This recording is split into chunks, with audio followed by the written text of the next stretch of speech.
Welcome to the second episode of the Communication and Behavior Change Accelerator. In this session, we will focus on building awareness on the complex issue of water. How can the water sector build a wider public awareness of water and water issues, and what can be learned from other sectors? We will explore techniques and approaches to generate awareness for lasting change. Our first contribution will come from Meena Gully, an Australian activist who has employed running as a means of creating awareness for water issues.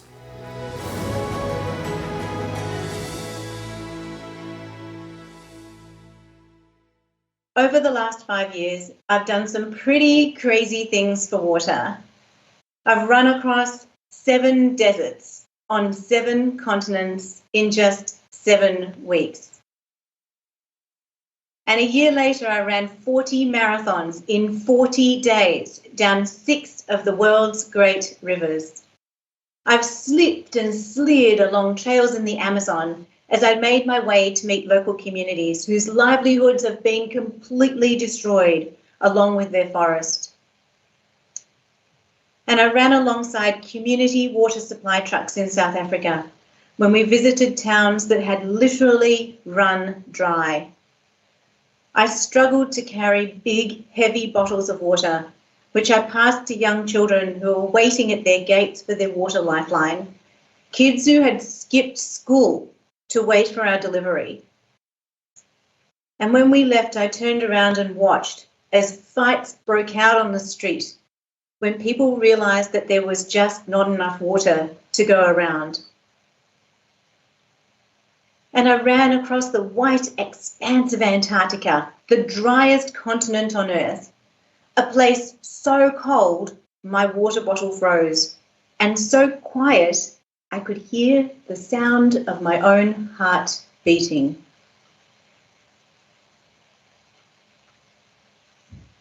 But Antarctica is also a place filled with science and information about water.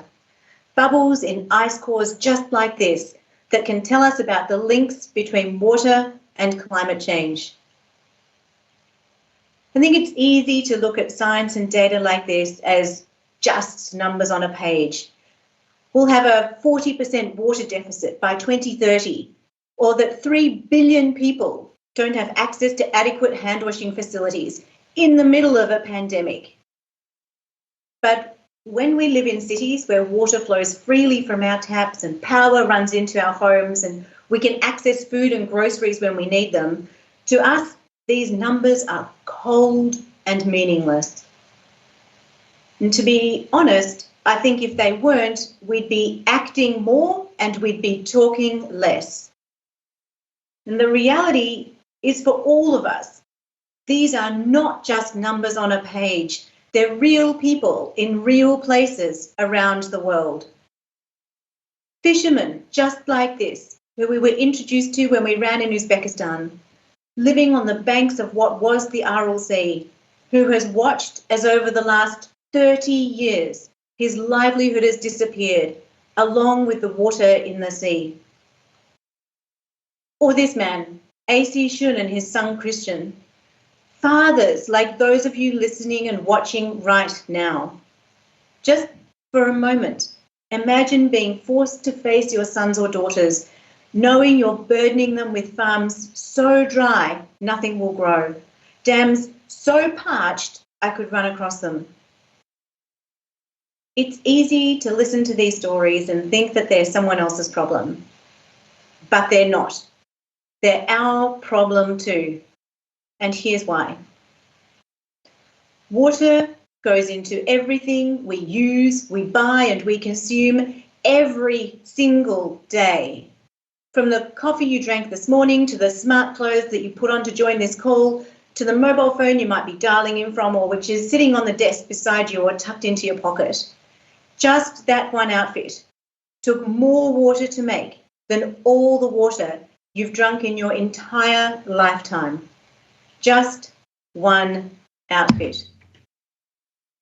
And I'm pretty confident most of you have more than one. Let's be straight here. I don't run because I'm good at it, because I'm a natural, or because I like running ridiculously long distances in extreme environments. No. I run because of kids like these, displaced because of the water crisis in Syria and living in refugee camps, kids around the world, kids who are growing into a world where the water crisis affects billions of people across the planet. When I'm struggling to take another step in the baking heat and cappuccino-coloured dust of the Atacama Desert, or on the banks of the Thames being beaten on the head by hail, what keeps me going is the thought of these kids, of the future we want to leave for them. And I can tell you right now, it's not the future we've got. To be honest, I've never been able to understand or explain our lack of action, meaningful action, on water. Climate is on the front page of the papers. You can't miss it. It's debated at the G8, the G20, and every other G and major political convening around the world. It's on corporate agendas, and CEOs talk about it. And we know that water and climate are linked. So where is water? Talk to a CEO, a board member, or a head of a supply chain in a major multinational corporation, and most of them will glaze over at the topic of water. Most of them have absolutely no idea how their supply chains are truly impacted by water. And in a way, it's understandable. They're in boardrooms, halfway around the world from where these problems exist. And like most of us, they're living in those same places where water comes out of the taps, power is plentiful, and groceries are available at the local stores. And perhaps even more importantly, consumers don't ask, so why should they? This may all be true, but it's also not an excuse. So, what can we do? We need to create a better elevator pitch, one that helps all of us, one that lifts the tide so all of our boats rise too, one that recognises that we need action in 6 simple buckets: quality, quantity, wash, valuing water, transparency, and collective action. 6 for 6. One that acknowledges that if we can get more action on each of these, we'll increase the pool of funders and collaborators for everyone, which is good for all of you, right? But it's especially good for water. But the thing about these elevator pitches is that they don't work without some sense of urgency. And for this, we need to show we care. Not the we of the water sector, but the we of the world.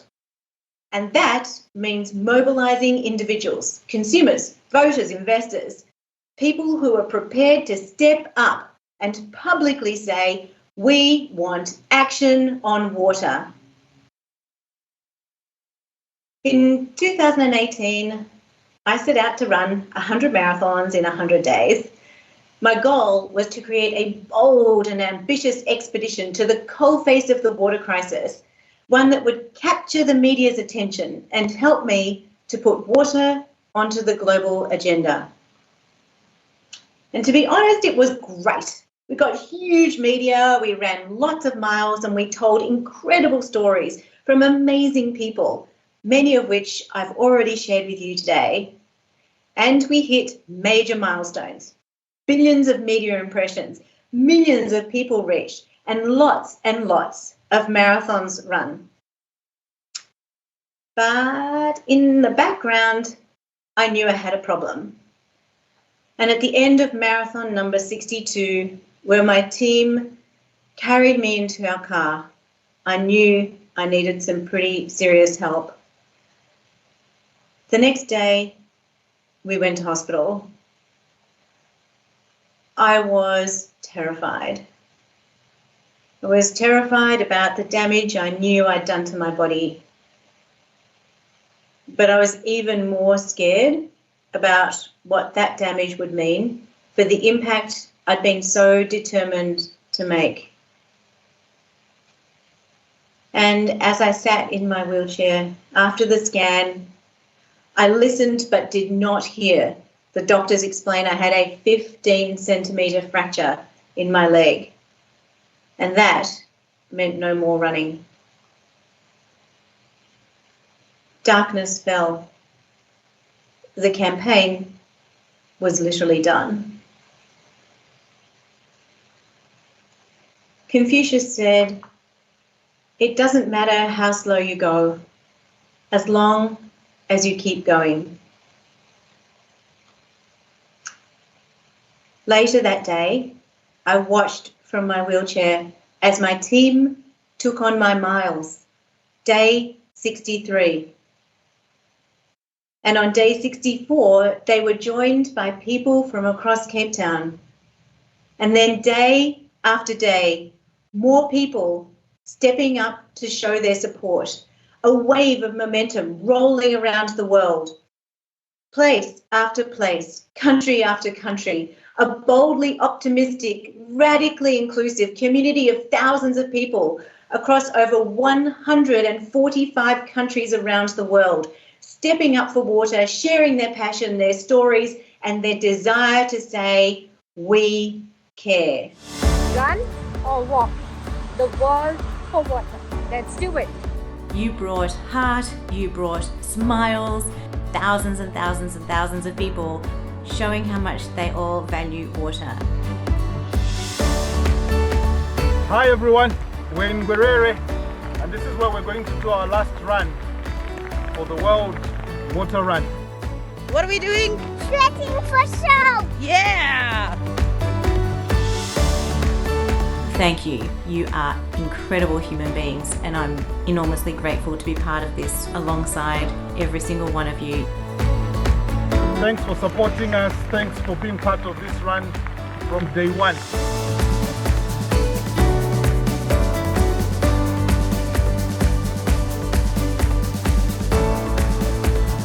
I run to give water a voice.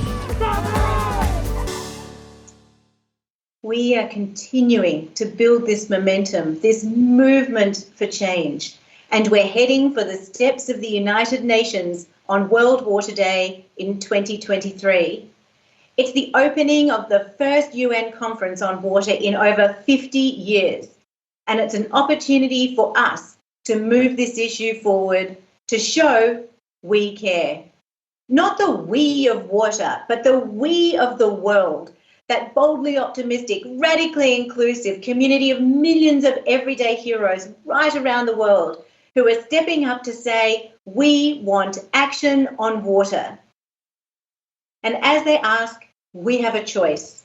Every single one of us. Individuals, companies, investors, NGOs. We can turn our backs and we can walk away. Or we can rise to the challenge, to sign up to walk or run with us, commit to helping to recruit others to join the campaign, individuals, companies, governments, NGOs, you. Go online and share your stories, your ideas, your solutions. Tag me so we can amplify your voice. But most importantly, commit to taking real, meaningful action on water, your version of our 6 for 6, and stand with us on the steps of the UN, not for me or for you, but for all of us everywhere. You can make this happen. Because whilst individually you can make an impact, together we can change the world. Thank you very much. Thank you to Mina for her contribution. And now I would like to welcome our panelists for this session. Welcome to Preeta Prabhakaran, a water sanitation and hygiene specialist at UNICEF Indonesia. Evelyn Acham, a climate justice activist from Uganda. Pia Yasuko Rask, the Senior Director of Safe Water at Grundfos, Denmark. And Samson Mokoena, a coordinator at VAL Environmental Justice Alliance in South Africa. Welcome to you all, and thank you for joining us this session. So in the segment, we saw that Mina managed to create a movement around water by using physical challenges as a method for increasing awareness. And you have all experiences from various ways to create awareness about climate change, sanitation, pollution, and water. So what are some tricks and tools you have learned about how to make people care about an issue? So let's start with you, Preeta. Thank you, Anders. I would like to start by saying that the Sustainable Development Goal Agenda of 2030 offers us a historic opportunity to achieve transformational change for children around the world. And this is because all these 17 SDG goals are interlinked, which means that if we are not able to achieve one goal, it would be difficult to achieve any of the other goals. So the SDG 6, which talks about universal, sustainable and equitable access to water, sanitation and hygiene, is one such example. And this sits at the heart of the SDG agenda, because unless we're able to achieve the SDG 6 goals of WASH, we won't be able to achieve the other goals. Say, for example, SDG 4, which talks about health and well-being, or SDG 4 talks about educational outcomes for children, SDG 3, which talks about health and well-being. So UNICEF acts as a key advocate for children in the WASH sector. And in the work that we do on WASH in different countries in the world, we work with governments to strengthen national capacities and national systems for bringing about lasting sustainable change in the WASH sector. And what would be some methods for you to reaching out to the people? Yeah. So one is at the macro level. We work on evidence generation, which includes efforts to get information and data on WASH and to translate that into what it means for children.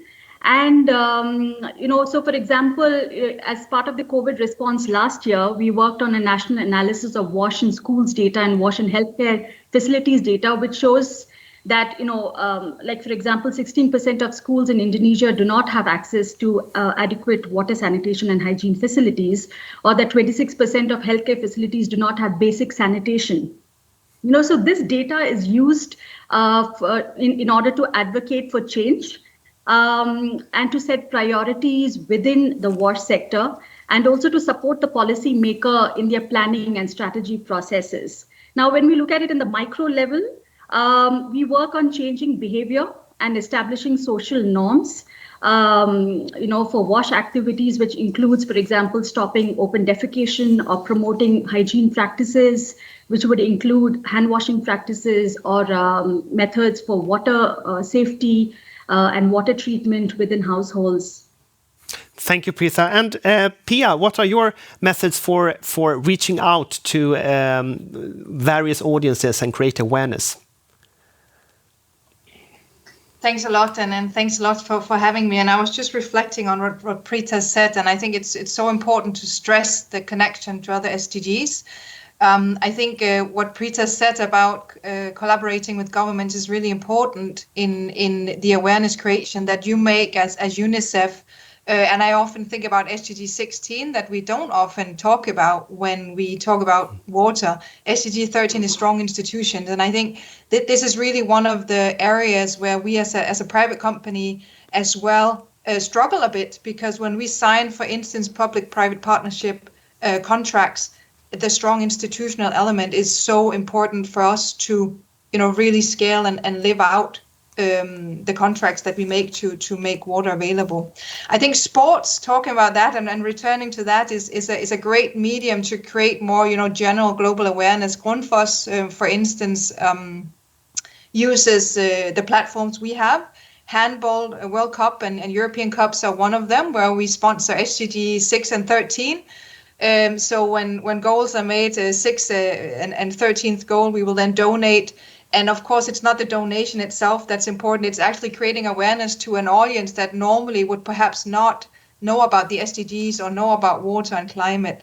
So that's one way of using our platforms as a private sector player in this space as well, to say we all have a role to play in the SDGs and in making water available for all. So perhaps that's the examples I would bring forward at this point in time. Thank you, Pia. And Samson, you work with creating awareness around environmental issues using legal action. So how can legal action be a means of creating awareness? Thank you.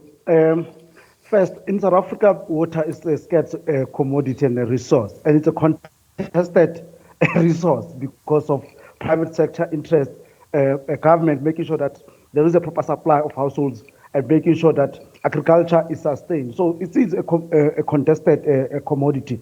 What has happened is that constitutionally water is guaranteed under Section 37 of South African Constitution.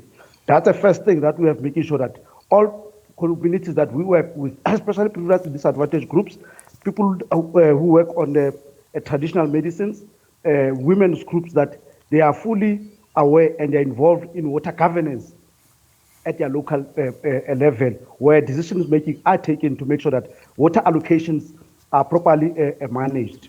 And what we have used is a legal framework that under Section 37 of the Constitution, it is guaranteed. And national legislation must then talk to that and provide for that. And where there is a contested debate in terms of allocations, it's where fundamentally we capacitate particularly disadvantaged groups to make sure that their right is not tampered with, because constitutionally that has been guaranteed. Because what has happened in a number of occasions is where water allocation is skewed towards the interest of the poor, of the rich and the powerful, and the previously disadvantaged groups are then left behind. Hence, we then produce a proper booklet to summarize the local framework to say this is your right under the Constitution, and the state have brought this legislation to make sure that your right is met by the state. And at the center of decision making, community groups, we mobilize them to be at the table, especially in the systems where there is a management systems that must happen at the local level. We encourage our groups to be at the table where decision making are happening, so that right is properly protected and properly fulfilled.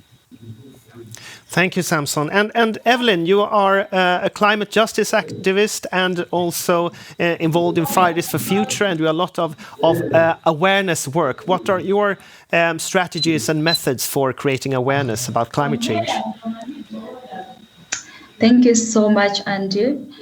I would like to say I agree with all the speakers. I love their points, and I really agree with them. As an activist, climate change cuts across so many sectors. The climate crisis is a water crisis. It's every crisis. Yeah, so I would like to talk on a general point of view to make our message get out there. Or personally, as I make my message get out there, you make sure you reiterate a message and keep speaking about it. You continue talking about it, sharing it on so many platforms, as many platforms and as possible. And with time, this starts getting into people's ears, and you find that so many people are actually joining you. With time, the media starts amplifying your work. Thank you. Thank you, Evelyn. And what can be some of the challenges you meet when you are trying to create awareness? I mean, Preetha, you are talking about creating also behavior change in the public. What are some of the challenges that you face when reaching out to people? Yeah, if I can take hand washing with soap as an example, which has been in the spotlight, with the COVID response. For example, it's important not only to increase access to hand washing facilities, but it's also very important now to bring about, hygiene behavior change and get people to wash their hands on a regular and consistent basis. So now we're looking at a situation where we cannot count on incremental changes happening over a period of time. We're talking about, simultaneous changes that has to happen, almost all at once across, different segments of the population, targeting different sections of people who have different motivations, who have different circumstances, who have different access to facilities and services. So it is extremely challenging when we're talking about behavior change and promoting these sustainable hygiene practices. So what we've done in the last 1 year in Indonesia in our work to promote, hygiene behavior change, for example, is one to really look at, getting the message across through different platforms, different channels, different networks. So we've partnered with, the private sector, to come up with really innovative messaging and to reach out to different stakeholders through different platforms. It's also important to really identify the behavior change factors for different segments of the population and to really build on this evidence, And we've seen through our WASH programming over the years, especially in the campaigns that we've implemented to stop open defecation, for example, how powerful using emotional triggers can be. So using emotional triggers to really get people connected to an issue and to bring about, behavior change or improve, hygiene practices is very important. Can you give us one example of one such emotional trigger? Yes, so we did a formative research last year to really understand what is it that makes people wash their hands. And one powerful factor is social norms. It's very important. The whole sense of approval was very important to people, and approval from a figure of authority, from the decision makers is very important. So in designing these behavior change interventions, we have actually, got the ministers or the decision makers, influencers to record videos and to record messages, and then we have broadcasted that through different channels. Another very important factor, for example, is, the feeling of having clean hands.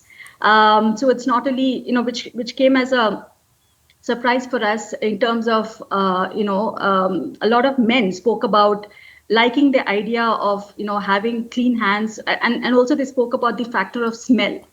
So here, so these factors can really be used to design messages that we can, get across to people in terms of really motivating them to wash their hands. In Indonesia, we also have a very young population. 16% of the population is the youth. So using the youth networks is very important. So we have a network of 400,000 youth reporters, for example. So engaging them, in our programs to really engage with people, to be powerful agents of change has been a very, very important strategy for us. Thank you, Preetha. And I would like to come back to Evelyn to talk about some of your challenges you face when you're reaching out to people and create awareness about climate change. What are some challenges that you face?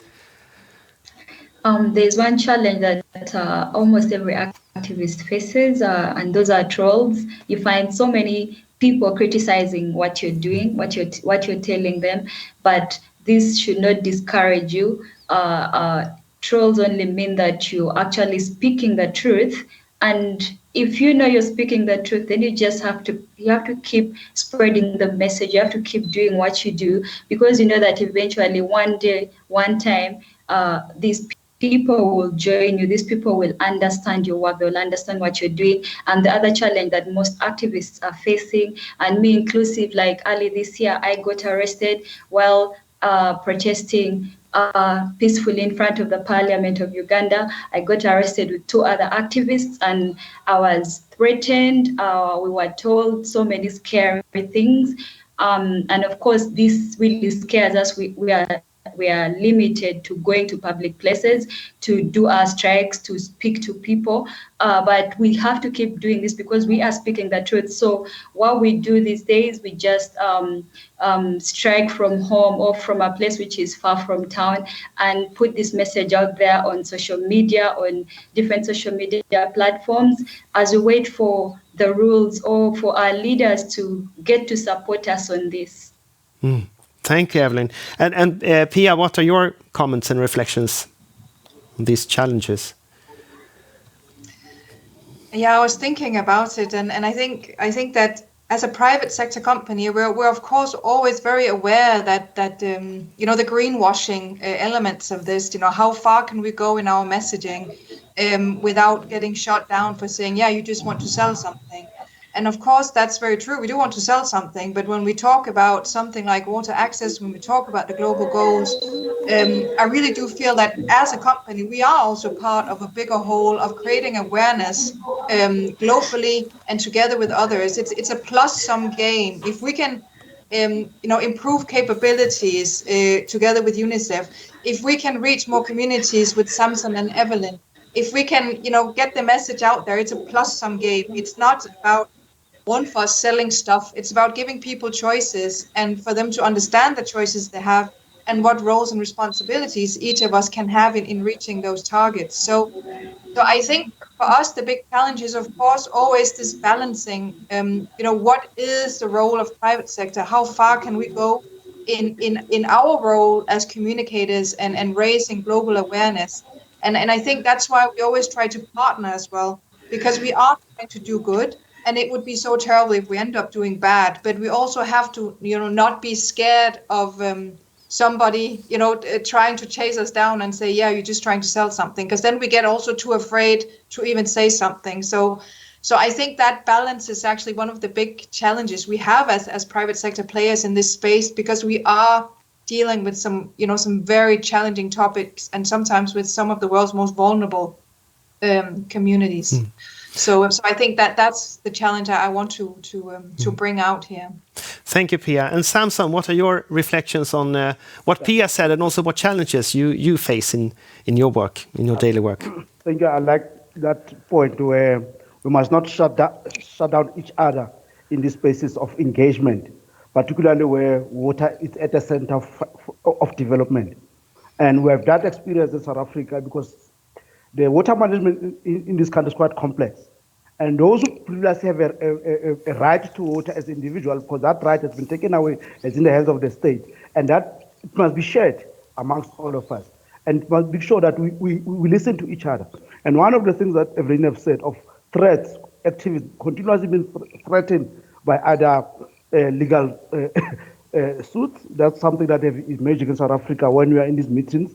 Especially big corporation, they'll shut you down. You don't know what you're talking about, And that is a particular threat because previously disadvantaged groups, they need to be on the table to engage with the private sector and those who previously have that right to make sure also that that particular right to access to water is protected for their own health and well-being. So that is one fundamental that I think we need to, as all stakeholders, to listen to each other. And one of the things that we have done as Veja in our region is to take the traditional healers who work on the water on a daily basis and do a study with them and take that study presented to big companies. They were shocked to see that not only their water interest must trample to other groups, but also that those groups have that fundamental right to that water. And that made a huge change where even the state are now enacting and amending the South African water law to make sure that people who are using water for traditional issues, they are also on the table and their rights are being protected. And that's one of the things that a behavior change that we need to engage. Let's engage around amongst our different stakeholders to make sure that we protect water rights, not at the local level, but at the global level.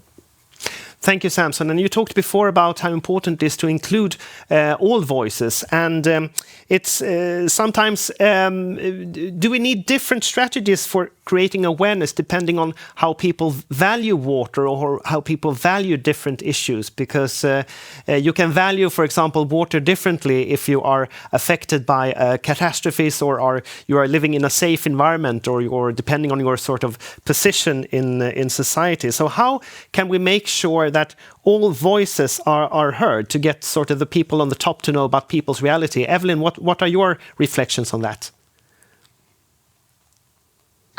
This starts with the local media. If the local media can actually amplify voices of people in the local community, especially people from most affected communities, then this can actually get people's stories heard by the international media, heard by the world out there. But unfortunately, the local media, most of the local medias are not actually supportive of most of the work that the youth are doing or that people are doing, which is related to the environment, which is related to protection of the planet. But if we get more support from the local media, then we'll have more voices of people amplified. We cannot wait for international media amplifying our voices because this may take a long time. Thank you, Evelyn. And Pia, what are your reflections? Do we need different strategies of creating awareness depending on how people value water? I think that's an excellent point from Evelyn for sure. That you need different messages and you need to address the needs and challenges that each stakeholder groups have and each person along the value chain, the water value chain, and the end user is very different from local government, who is very different from the global community. So I think this is a point we touched on in the previous discussion as well, that to really reach and to really get people to think about it, you need to also understand that audience and who you're talking to, and really target your messaging and your communication to that particular group. Otherwise, it's not going to be possible to resonate with each of them. So I think Evelyn's point is very true, that we cannot solve the let's say awareness and communication challenge very locally. That has to be done, exactly where Evelyn is, in the village, or even sometimes door to door. So I think it's an excellent point. And we try to, of course, focus on our strengths, and then we always collaborate locally. So I think to both Samson and Evelyn's point, when we work in communities as a technology provider, we don't do it alone. We work with organizations like Evelyn comes from and Samson comes from, with UNICEF and others, who have an expertise on exactly how to approach communities to engage in a good and proper way. So it's not one-way communication, but actually two-way communication and mutual understanding, because that's when we can create change, I think. Samson, what are your comments on including all voices and make sure everyone is heard?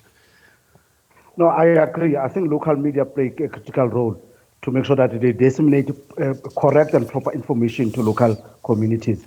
And once communities understand what messages is coming up, they will always respond positively and participate in that water governance decision-making processes, protecting water and making sure that that water is protected for the future generation. That's one fundamental strategy that is always on play. Communication, including stakeholders, bring them into board to make sure that they also participate, they're not just observers on the process. Thank you, Samson.